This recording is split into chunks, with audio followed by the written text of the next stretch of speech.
Hello everyone, welcome to BizzTalk World Talk Show presented by ClickAway Creators. Today we have Mr. Jagdish Belwal with us. Jagdish is a seasoned CIO turned entrepreneur and an angel investor. He is a global thought leader and an expert at technology anchored business transformations. Jagdish, as a founder of Jagdish Belwal Advisory, helps businesses in achieving unprecedented growth through holistic technology interventions.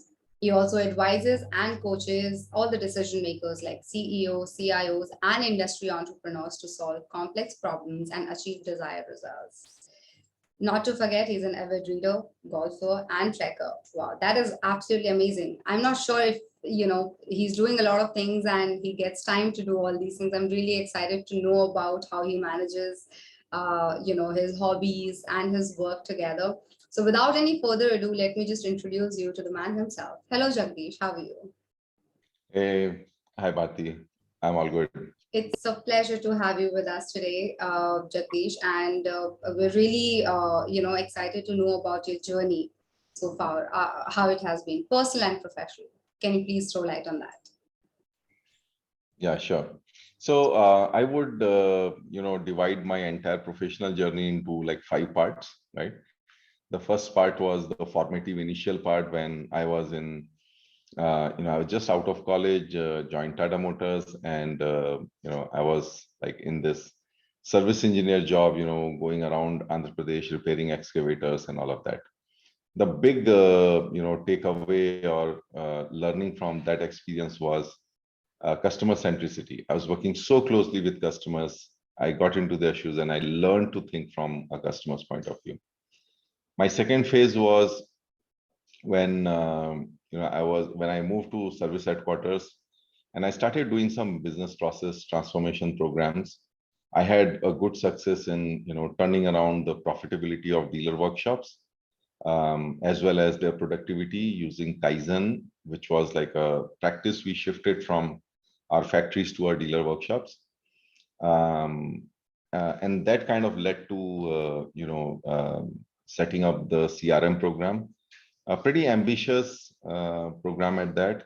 Nobody in the global automotive world had done that kind of implementation before. Today we call it cloud. That time the cloud word was not invented. So we set up a comprehensive central system for all the dealers and Tata Motors to work together. That became a phenomenal success, so much so that it has become now the industry norm. So everybody in Indian industry uses that kind of a framework today.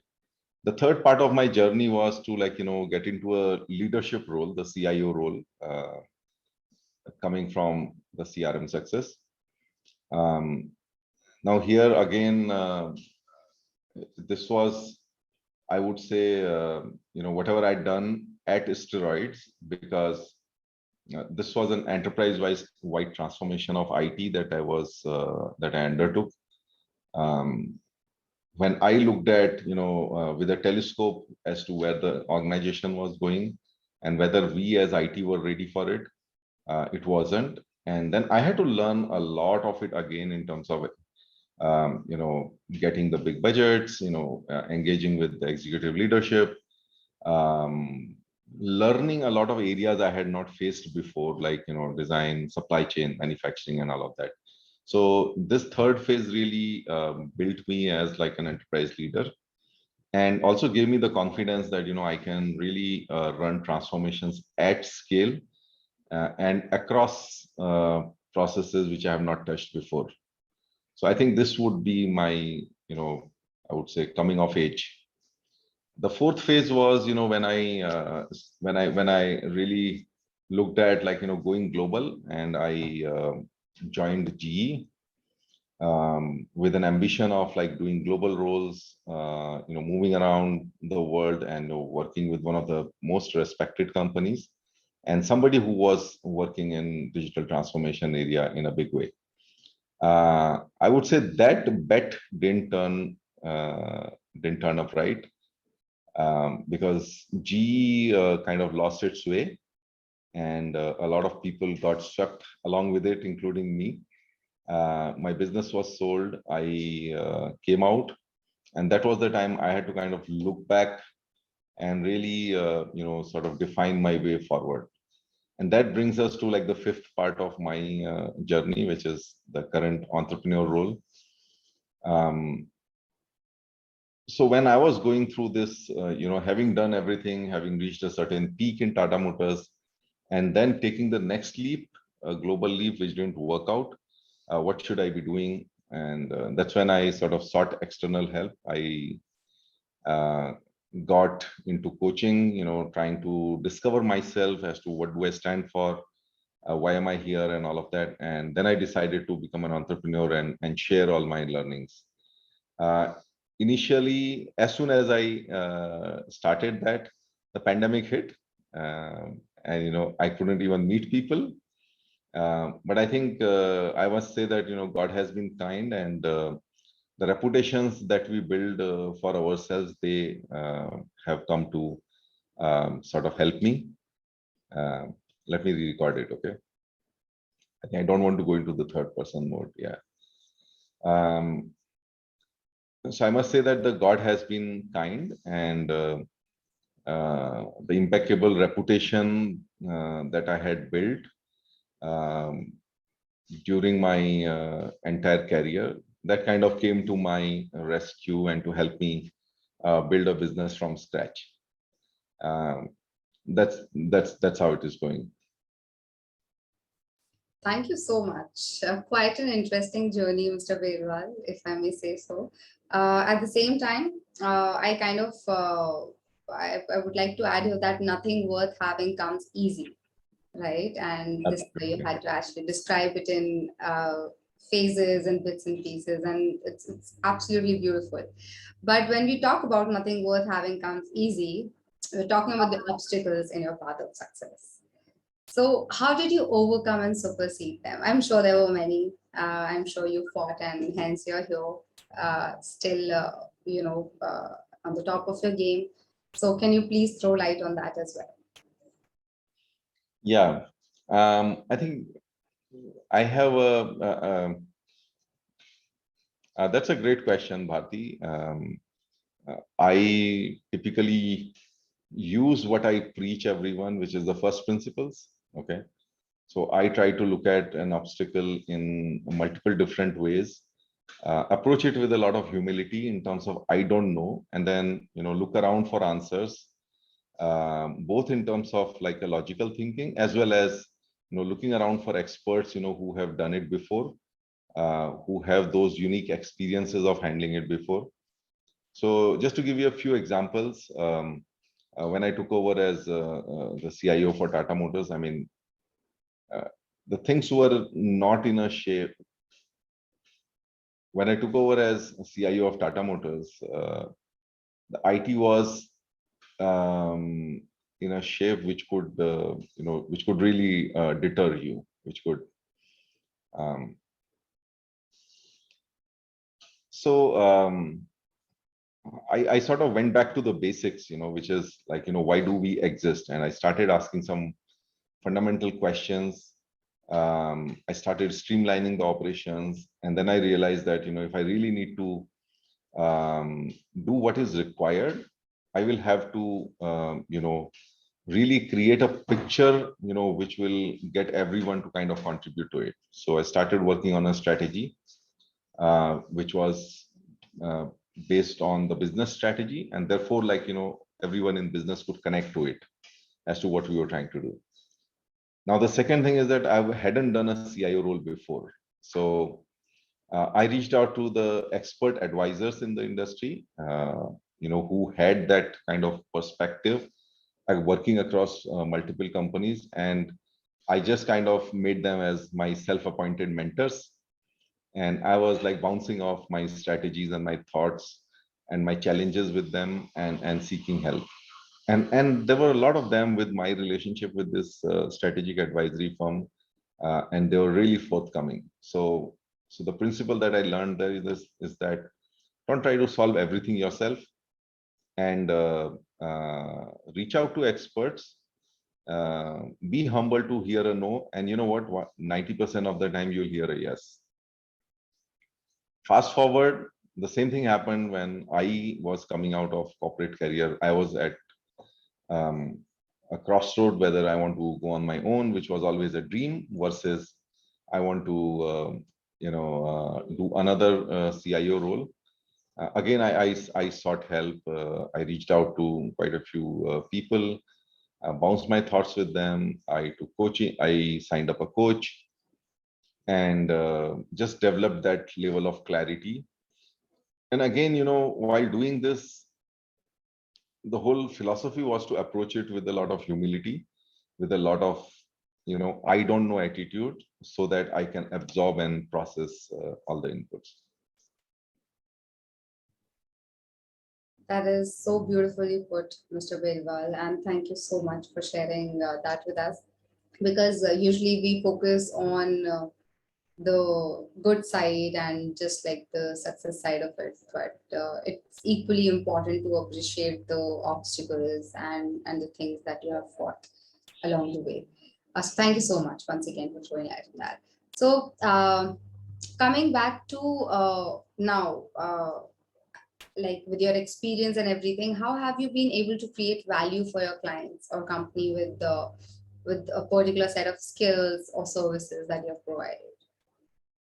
Yeah. So my management philosophy has always been be people centric, and let's understand whether it's a supplier or a customer or a department or a company, the one common theme across all of them is people. So I look at everything as people first. Customers are people first, suppliers are people first, and then there are some basic human aspirations, fears, and all of that, which work through each one of them, and these are the roles that they are playing, right? So I've been able to connect to those fundamental human, I would say, qualities, aspirations, fears, and able to resolve them. So my first principle of management is be people centric. Okay. Now next comes leveraging my own experience. So I have always been experimenting, learning, using management frameworks. I've learned a lot from examples of other great companies. So one of the books that has influenced me and which motivated me to build whatever I've done so far has been a book called Built to Last. So this is about the most long-lasting and the best companies in the world who were able to continuously reinvent themselves, and what are those common traits there. Okay. I must say that whatever I have built in my corporate career, uh, everything is sort of sustaining so far. Even the CRM that we built 17 years back is alive, kicking. I mean, it's still one of the world's largest CRMs. Okay. So it's about building institutions and not really like doing projects. Okay. And this is what I advise my clients on, that we have to go beyond just earning some revenues and profits, in terms of why are we in this business, what differentiates us from others. So I'm able to create strategies, scorecards, operating models, which kind of clarify that, and which give them a clearer path to success. So as part of my advisory so far, I have built multiple balance scorecards. That's something that I have been using for last 20 years in my in whatever I've handled. I have developed a balance scorecard, which is a holistic set of KPIs around financial, customer, process, and people. Um, and that's something that I've been able to take it to my customers, and I've been able to create holistic end-to-end strategies for them, and they've really appreciated that. And that kind of also leads to identifying the operating models that will execute that strategy, the investments they will have to make, and all of that. All right. Okay. Thank you. Thank you so much, Mr. Belwal, once again for answering that question. I'm sure people would also learn a lot from this. So, what all challenges did you face and do you face while transforming while doing transformation as an advisor, as compared to what you did in your corporate career? I mean, and also which one do you think that is the easier thing to do? Like as an advisor or as a CIO in a company. You've already kind of hinted the answer earlier when you were talking about your journey, but can you please throw light on that in a bit of depth? Yeah. So I think the biggest, of course, being a CIO, being in an executive role is always easier because you have the people, you have the empowerment, and you are directly in charge of creating that influence or change. Right. So my first obstacle when I became an advisor was this, because I'm advising the CEOs and CXOs, and they don't have time. Right? They have lots of operational priorities, and strategy is something which I always goes in the slow lane. Okay. Um, Now, instead of taking it as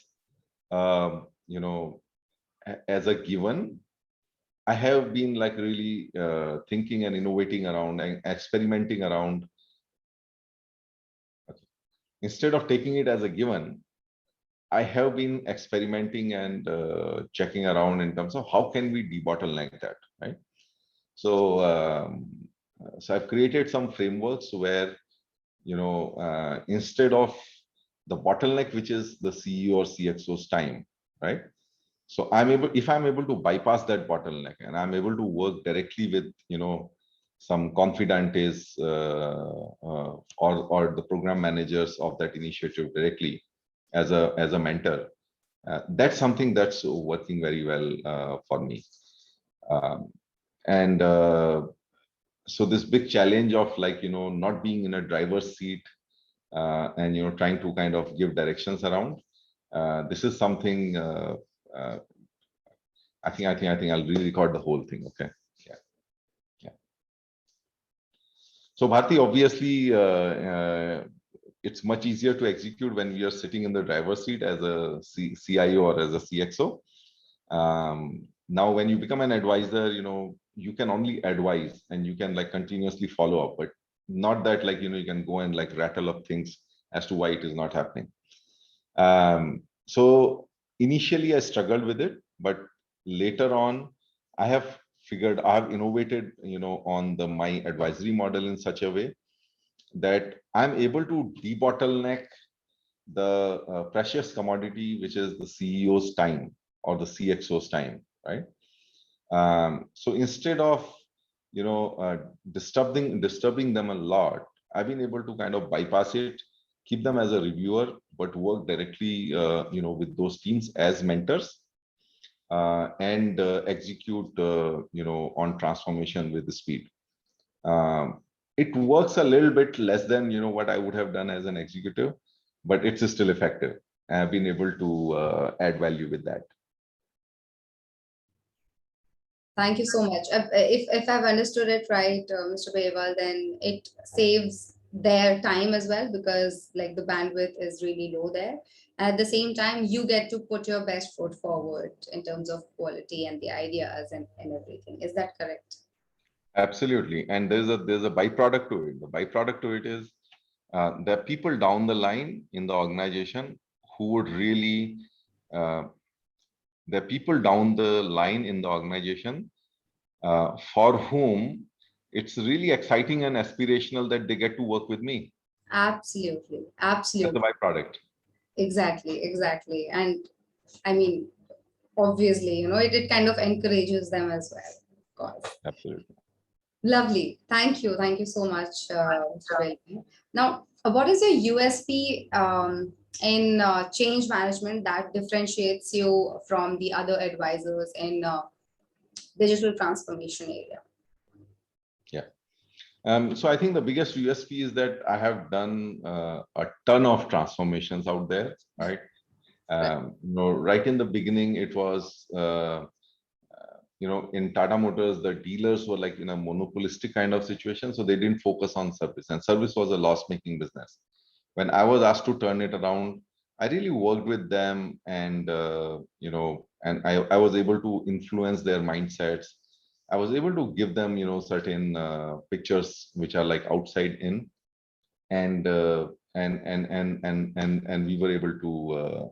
Okay, let me change this. Okay.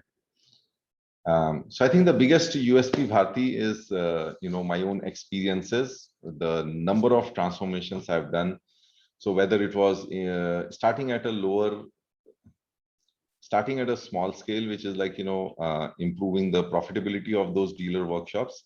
The profitability was bad not because the business was not there; it was because the mindset was not there, right? It was a monopolistic mindset where they were focusing on sales and never investing on service. And then going on to like setting up this system where we were connecting the ecosystem, and there was a lot of, I would say, trust issues.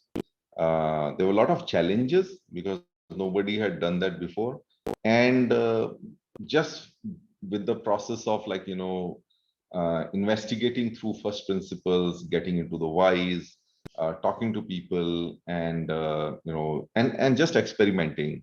I have developed a range of like tools or philosophies, some of which I freely share on LinkedIn as well. As to how do you turn it around by thinking differently. So just to give you an example, whenever you undertake a transformation, there are some embedded elements who have built the current picture, who would logically be adversaries to that transformation, right? And we kind of cracked it as to how do you convert adversaries to advocates, okay? Just by connecting to their personal aspirations and showing them a long-term picture.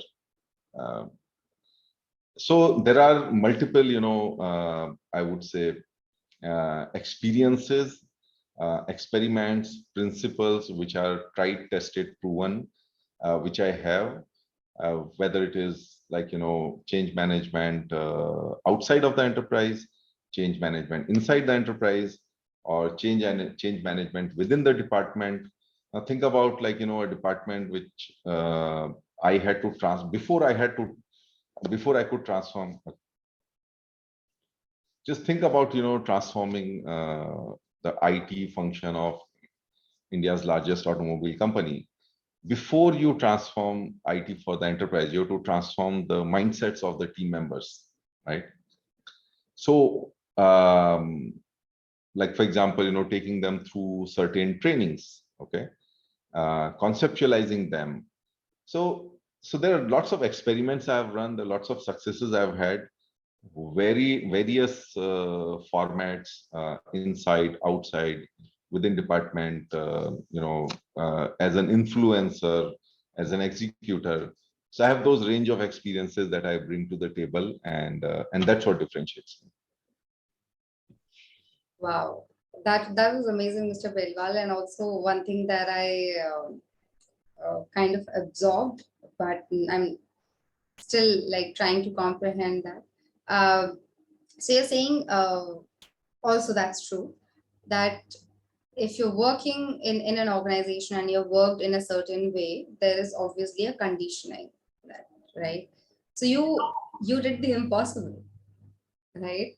You kind of changed the entire conditioning of people, took them under training and all of these things. So of course, this also becomes like the way you have beautifully managed people. Now, sadly, we have come to an end of this conversation, but I'll not take more than 2 minutes of your time. When you're talking about people, let's also talk about time. How do you manage like how do you manage the team, and how do you manage your time? Like like this is just a follow-up question. If you can also elaborate on that, it is going to help me also because I'm really bad at it. Especially the like time. I mean, people still okay, but time is the biggest problem. I think first, coming to people management, I'm always looking at like the unique capabilities of people and then giving them the right roles according to them. In the process, I don't mind actually experimenting and failing, but I think those experiments are worth it if you are able to you really bring out the real potential of people, right? Now, having said that, the next principle in people management is delegation and trust.